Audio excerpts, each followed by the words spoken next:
Assalamualaikum warahmatullahi wabarakatuh. Waalaikumsalam warahmatullahi wabarakatuh. Selamat pagi semuanya. Perkenalkan, kami dari kelompok 2 ingin mempresentasikan tentang tindak pidana narkotika. Sebelum kami mulai, perkenalkan saya Ahmad Arya Pramanta dari MPM 2412011226. Perkenalkan saya Fajar Ramdhani dengan IPM 2412011101. Perkenalkan, nama saya Muhammad Hafiz Al-Faizi dengan MTM 2412011126. Perkenalkan, nama saya Theodore Koni Tunggu dengan MPM 24121140. Perkenalkan, nama saya Muhammad Ijan Mesanci dengan MPM 24120146. Perkenalkan, nama saya Abdi Firdaus dengan MPM 241011. Kemudian, tindak pidana narkotika. Tindak pidana narkotika adalah setiap perbuatan yang berkaitan dengan penggunaan, pemilikan, penyimpanan, produksi, pengangkutan, atau peredaran narkotika yang dilakukan tanpa hak atau melawan hukum. Bagaimana diatur dalam pasal dalam Undang-Undang Nomor 35 Tahun 2009 tentang narkotika. Selanjutnya ada golongan narkotika. Golongan narkotika terbagi menjadi 3 jenis. Yang pertama adalah golongan 1. Golongan 1 narkotika adalah jenis narkotika yang memiliki potensi sangat kuat menyebabkan darurat dan dilarang digunakan untuk kepentingan pelayanan kesehatan di Indonesia. Penggunaan zat ini hanya diizinkan dalam jumlah terbatas untuk tujuan pengembangan ilmu pengetahuan dan teknologi serta penelitian di bawah pengawasan negara. Contohnya adalah ganja, heroin, dan kokain. Selanjutnya golongan 2. Narkotika golongan 2 adalah zat atau obat yang berkhasiat sebagai pengobatan, digunakan dalam terapi atau untuk tujuan pengembangan ilmu pengetahuan serta mempunyai potensi dengan mengakibatkan ketergantungan. Contohnya adalah ada morfin, fentanyl, dan metadon.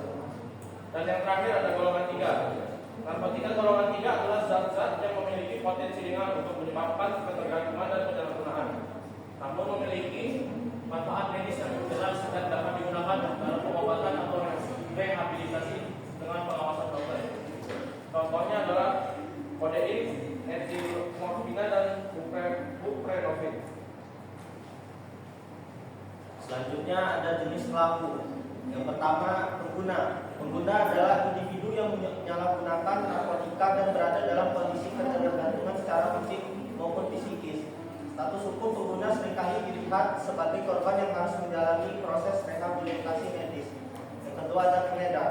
Pengedar adalah orang yang melakukan aktivitas penyaluran atau penyerahan narkotika secara tanpa hak atau melawan hukum, baik dalam konteks perdagangan maupun pemindahan. Selanjutnya ada bandar. Bandar adalah bagian dari jaringan peredaran gelap narkotika yang terorganisir. Seringkali memegang peran sentral dalam jaringan tersebut dan mendapatkan keuntungan finansial yang besar.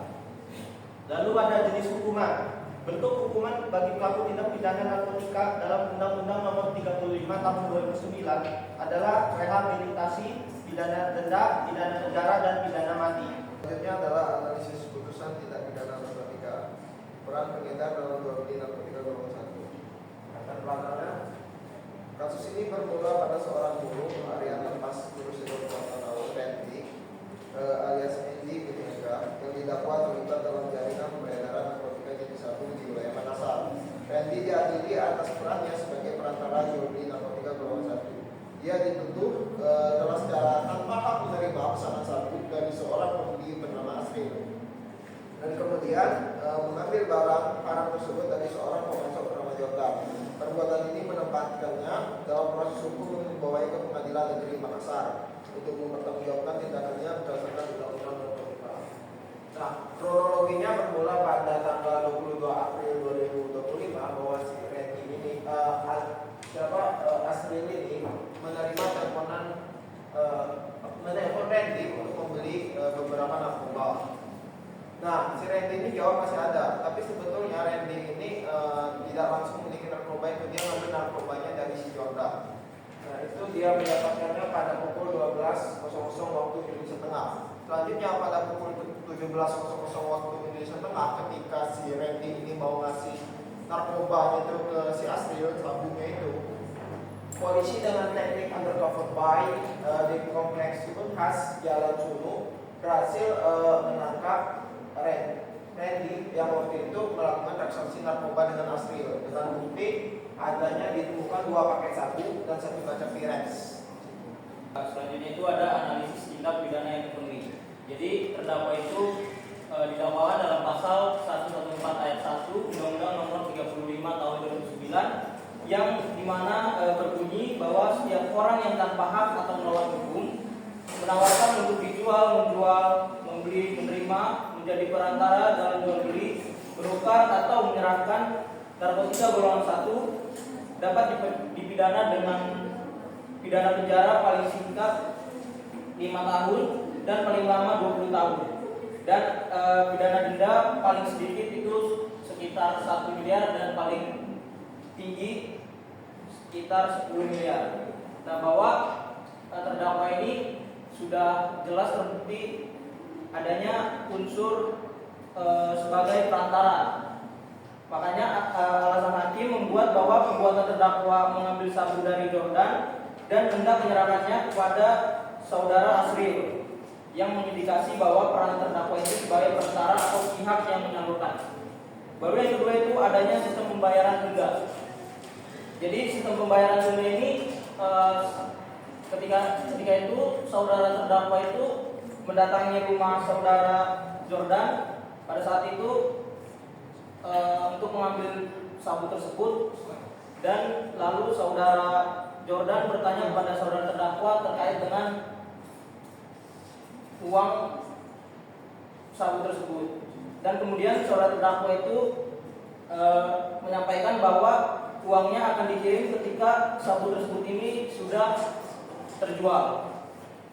Makanya putusan akhirnya itu bahwa pidana penjara menjatuhkan pidana selama 6 tahun dan ada pidana denda juga sebesar 1 miliar rupiah, dan ada ketentuan subsidiarnya. Jika apabila denda tidak dibayar, itu dapat diganti dengan pidana kurung selama 6 bulan.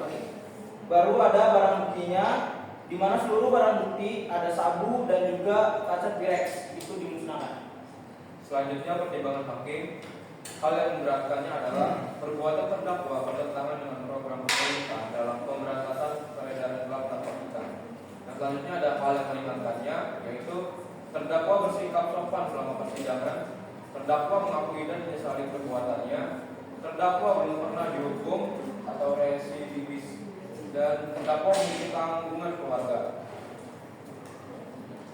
Solusi dan rekomendasi pencegahan, yaitu peningkatan edukasi hukum dan bahaya narkotika yang ditargetkan pada kelompok rentan seperti buruh harian, lepas, dan masyarakat ekonomi menengah ke bawah.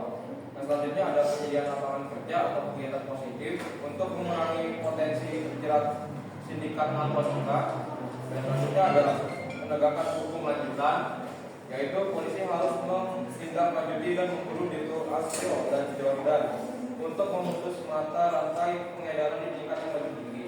Aspek hukumnya, yaitu putusan ini menunjukkan ketegasan hukum terhadap perantara atau pengedar. Pasal 119 Undang-Undang Narkotika yang hukuman pidananya yang lebih berat dibandingkan pemakai.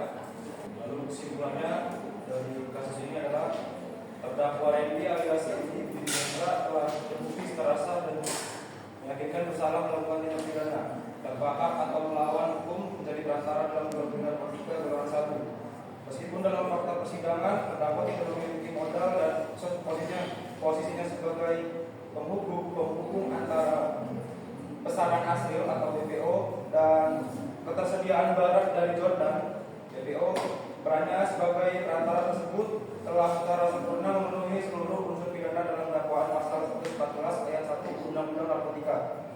Oleh karena itu, Pengadilan Negeri Makassar menjatuhkan vonis pidana penjara 6 tahun dan denda 1 miliar. Putusan ini diambil dengan mempertimbangkan hal yang memberatkan atau perbuatan terdakwa meresahkan masyarakat dan ia pernah dulu, serta hal yang meringankan atau terdakwa mengakui terus terang perbuatannya.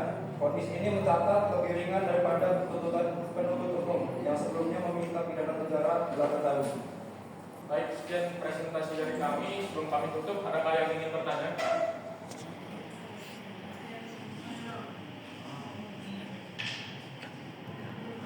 Perkenalkan, nama saya Nita Cikarang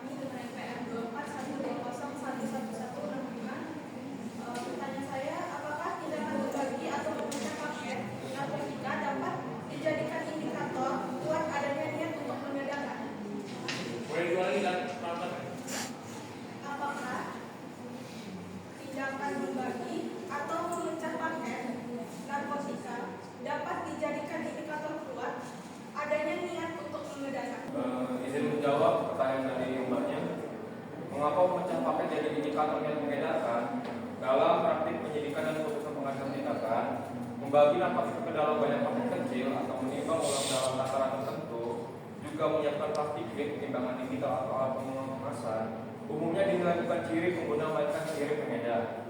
Alasannya yang pertama, paket kecil cocok untuk distribusi.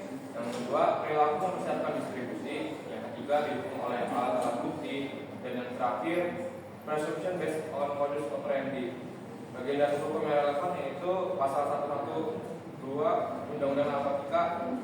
Jika indikasi kuat untuk diedarkan bisa mengarah ke pasal 114 Undang-Undang Narkotika, yaitu menawarkan untuk dijual-menjual menjadi perantara mengedarkan. Kesimpulannya yaitu ya, tindakan memecah narkotika ke dalam paket-paket kecil dianggap indikator kuat adanya niat mengedarkan. Selanjutnya ada yang ingin bertanya lagi? Sebelumnya perkenalkan, nama saya Madilana Dewi dengan NPM 2412011295. Pertanyaannya, bagaimana perbedaan ketentuan pidana bagi pelaku tindak pidana peredaran gelap narkotika golongan 1, 2, dan 3 menurut Undang-Undang Nomor 35 Tahun 2009? Baik, izin menjawab pertanyaan dari Pak ya. Jadi hukuman pembedaannya dari golongan 1, 2, dan 3 itu jelas beda. Yang pertama, untuk golongan 1 itu memiliki potensi bahaya dari perdagangan paling tinggi, sehingga ancaman pidananya paling berat. Sedangkan untuk golongan kedua itu ancaman hukuman yang tetap berat, tetapi lebih rendah dari golongan 1. Sementara golongan 2 itu memiliki potensi bahaya paling rendah, sehingga sanksinya paling ringan dibanding dua golongan lainnya, paling tidak rehabilitasi. Ada yang ingin bertanya lagi? Baik, izin memperkenalkan, nama saya Najwa Kartika Sani dari kelompok 3. Izin bertanya, menurut kalian nih sebagai seorang mahasiswa, bagaimana sih cara penanganan kasus narkotika ini paling efektif untuk saat ini? Karena kita melihat banyak banget terjadi orang yang kena narkoba, masuk ke rehabilitas, namun kena lagi setelah masuknya. Kira-kira bagaimana cara kalian menangani hal tersebut? Ini sebagai mahasiswa atau pendapat mahasiswa? Ya, dari cara pandang kalian ini sendiri. Cara pandang Ya. saya. Menurut kami, nanti kami bisa berikan statistik datanya bahwa ada data yang menunjukkan operasi dan transaksi narkoba itu justru terjadi di lapas-lapas. Walaupun misalnya pengedar-pengedar ini, bandar-bandar yang ditangkap, operasinya tetap berjalan di lapas. Jadi kalau misalkan ini, kalau menurut pendapat kami kan sebagai mahasiswa, ini bahwa narkotika ini penyalahgunaannya benar-benar ditumpas, itu dapat dimulai dari kepalanya yang ada di pengedarnya yang ada di lapas-lapas itu gitu. Apalagi kan lapas itu kan isinya penegak hukum kita semua, walaupun semisal hal itu nampaknya bisa diuji kembali. Ya. Ada yang ingin bertanya lagi? Baik, kami cukupkan. Sekian presentasi kami dari kelompok 2. Wassalamualaikum warahmatullahi wabarakatuh.